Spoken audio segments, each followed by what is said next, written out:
வருகின்ற 16ஆம் தேதி அன்று தமிழக வெற்றிக் கழகத்தின் சார்பாக பரப்புரை நடைபெறுகிற நிகழ்ச்சி இங்கே நடைபெறுகிறது. அந்த நிகழ்ச்சிக்காக இந்த இடத்தை காவல்துறையினர் மற்றும் வருவாய்த்துறையினர் இங்கே பார்வையிட்டிருக்கிறார்கள்.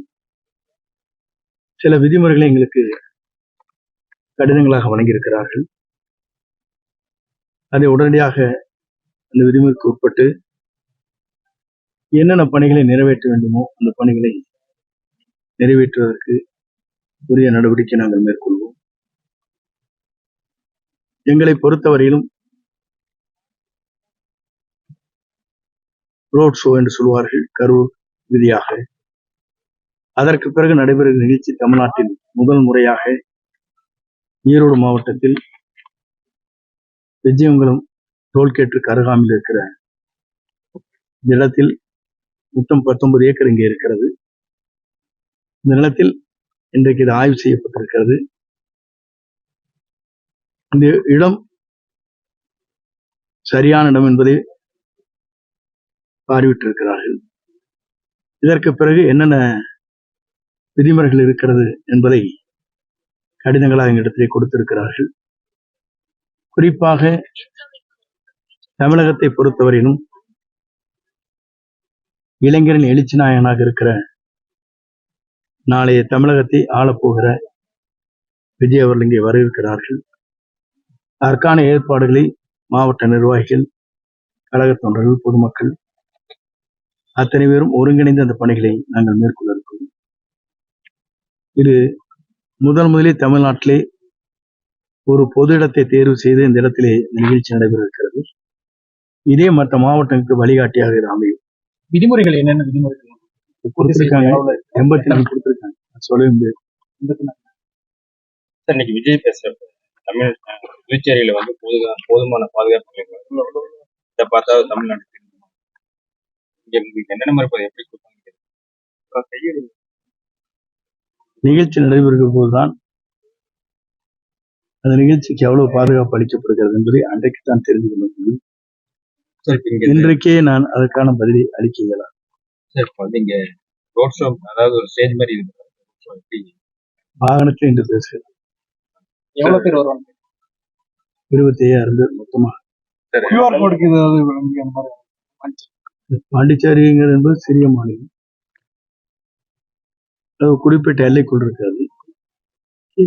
பறந்து கிடக்கிற அந்த மாநிலத்தில் கேரளா, கர்நாடக மாநிலத்தில் இருக்கிற சட்டமன்ற உறுப்பினர் அந்த பார்டர்ல இருக்கிறார்கள். இது தமிழகம் அப்படி அல்ல. இல்ல, இதுல ஈரோடு மாவட்ட மக்கள் மட்டும் வருவாங்களா அல்லது மற்ற மாவட்டங்களை சார்ந்தவர்கள் வருவாங்களா? அதை பத்தி எங்களை பொறுத்தவரையிலும் ஒவ்வொரு மாவட்டமாக நிகழ்ச்சி நடைபெறுகிறது. ஆகவே அந்த மாவட்டத்தை சார்ந்து வருவதற்கு வாய்ப்புகள் இருக்கிறது. திமுக செய்தி தொடர்பாளர் இப்போ விமர்சிச்சிருக்காரு. அதாவது புதுச்சேரிக்கும் தமிழகத்துக்கும் ரெண்டுத்துக்கும் முதல்வர் ஆக முடியாது, விஜய்க்கு இது தெரிய மாட்டேங்குது அப்படின்ற மாதிரி சொல்லியிருக்காரு. ஏன்னா ஆளுநர் வேணா ஆகலாம், முதலமைச்சரான ஆக முடியாது விமர்சிச்சு. அது அவருடைய கருத்து. சார், பாண்டிச்சேரியில பாத்தீங்கன்னா இந்த கியூஆர் கோட் முறையில வைக்கிறாங்க. அந்த மாதிரி ஏதாவது பாத்தீங்க? கியூஆர் கோட பாத்தீங்களா இல்லையா? வீடியோலாம் காட்டினீங்க இல்ல? நான் சொல்றது மட்டும் சொல்லுங்க. உங்க டிவியில என்ன வந்திருக்கு? கியூஆர் கோட காட்டிட்டு போனது காட்டினீங்களா? ஒரு 500 பேர் காட்டினாங்க, அவ்வளவுதான். அதுக்கப்புறம் நீ காட்டினீங்களான்னு கேட்டேன். டிவியில் ஓடிச்சுல, நீங்களே தானே காட்டினீங்க. வரும் கூட்டத்தை அவரால் தடுக்க இயலவில்லை, கும்பல் அப்படியே சென்று கொண்டது நீங்க தானே போட்டீங்க. நான் அதுதானே பார்த்தேன்.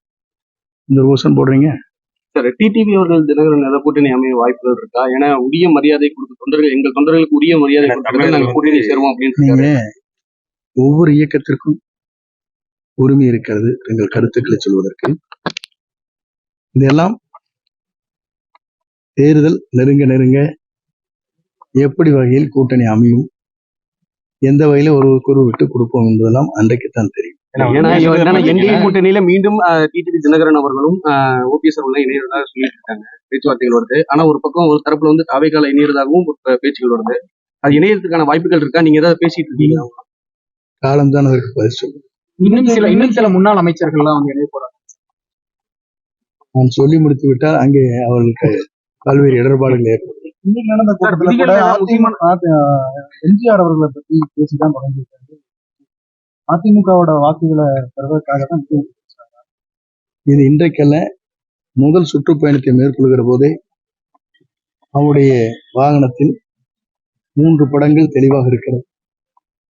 ஒன்று பேரறிஞர் அண்ணா அவர்கள், அவருடைய திருவுருவப்படம், நம்முடைய வெற்றி நாயகன் அவருடைய திருவுருவப்படம், புரட்சித் தலைவருடைய திருவுருவப்படம் 3ம் இணைந்துதான் வாகனத்தில் மையப்பகுதியில் இருக்கிறது.